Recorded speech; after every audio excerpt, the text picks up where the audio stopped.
प्रिय विद्यार्थियों, नमो नमः। मैं रश्मि अग्निहोत्री शिप्रा विद्यालय से संस्कृति कक्षा में आप सभी का स्वागत है। हम प्रकृति वेदना का अध्ययन कर रहे थे। प्रकृति की पीड़ा या जो दर्द है उसके बारे में हम यहाँ पर पढ़ रहे थे। चलिए, ये इसका पार्ट 2 है, दूसरा भाग है। हम आगे पढ़ते हैं। फिर प्रथमा शून्यवाणी हाधिक कीदृशं मम जीवनं मयंकः इतस्ततः अवलोक्य नद्यः स्वर इव प्रतीयते अंततः अपि ध्वनि श्रूयते। जो मयंक है वो कहता है कि वहां पर आवाज क्या आती है कि हा धिक्कार है मेरा जीवन कैसा है, ऐसी आवाज आती है। तो मयंक कहता है, उधर देखकर कहता है नदी की सी आवाज प्रतीत होती है। दूसरी ओर से भी आवाज सुनाई देती है, दूसरी जो वाणी है वो भी सुनाई देती है। ममापि चा जीवनम अत्यंतम कष्टप्रदम जातम। हाँ, मेरा जीवन भी बहुत ही कष्टप्रद हो गया है। संसार, जो यह संसार है ना, वो दोनों कहते हैं कि यह जो संसार है यह बहुत ही कष्टप्रद हो गया है। पेड़ का स्वर सा सुनाई देता है और वो मित्र आपस में एक दूसरे को देखते हैं। तो नदी कहती है, नदी क्या कहती है? तो समस्या का अस्ति, तुम्हारी क्या समस्या है? फिर वो बोलती माम पश्य जना रासायनिके अवकारे मम जलम दूषयन्ति, है ना। तुम्हारी क्या समस्या है? लोग जो रासायनिक है वो उन सभी रासायनिकों से मेरे जल को दूषित कर रहे हैं और गंदा कर रहे हैं। कूर्मः मकरः मत्स्य दयः सर्वे जलचरः संत्रस्तः। तो नदी अपनी समस्या बताते हुए कहती है कि सब मुझ में रासायनिक और कूड़े कचरे से मुझे गंदा कर रहे हैं। और जो कूर्मः, जो कछुए हैं, मगरमच्छ हैं, मछली आदि जलचर हैं, वो पीड़ित हो रहे हैं, त्रस्त हो रहे हैं, है ना।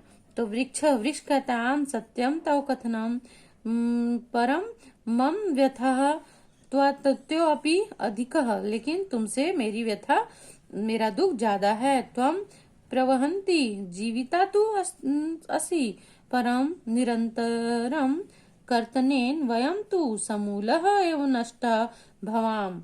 वो कहता है वृक्ष की तुमसे जो मेरा जीवन है वो बहुत अधिक कष्टप्रद है। कैसे कष्टप्रद है?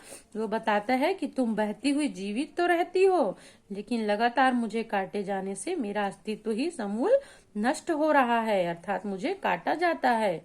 वृक्ष कह रहा है, नदी और वृक्ष की ऐसी वेदना भरी बातें आपस में वो लोग बच्चे जो हैं वो सुन रहे हैं।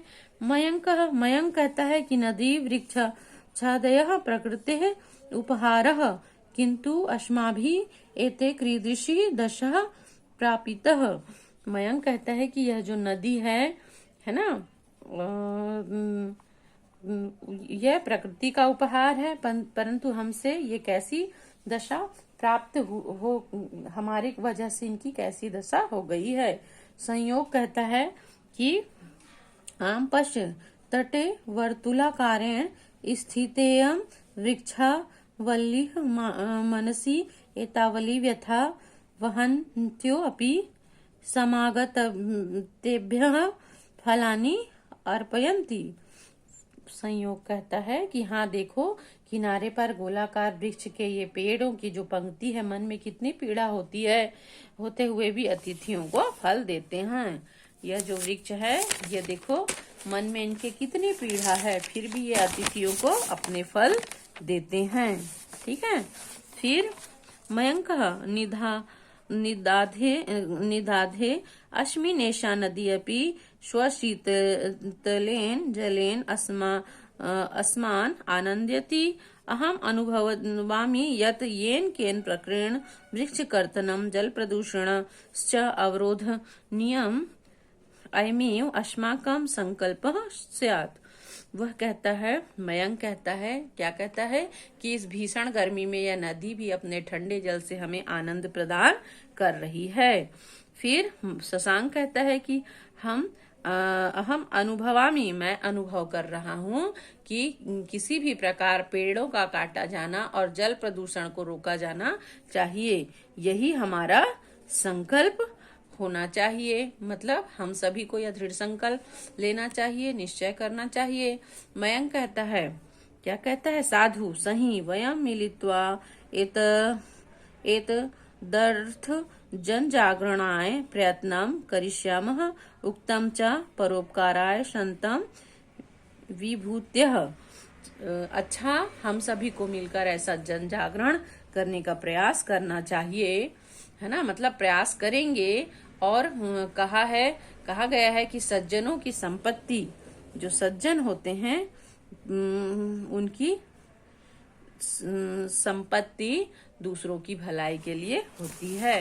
अर्थात वृक्ष भी जो है बच्चों, वो उनका जीवन दूसरों की भलाई के लिए होता है, परोपकार के लिए होता है।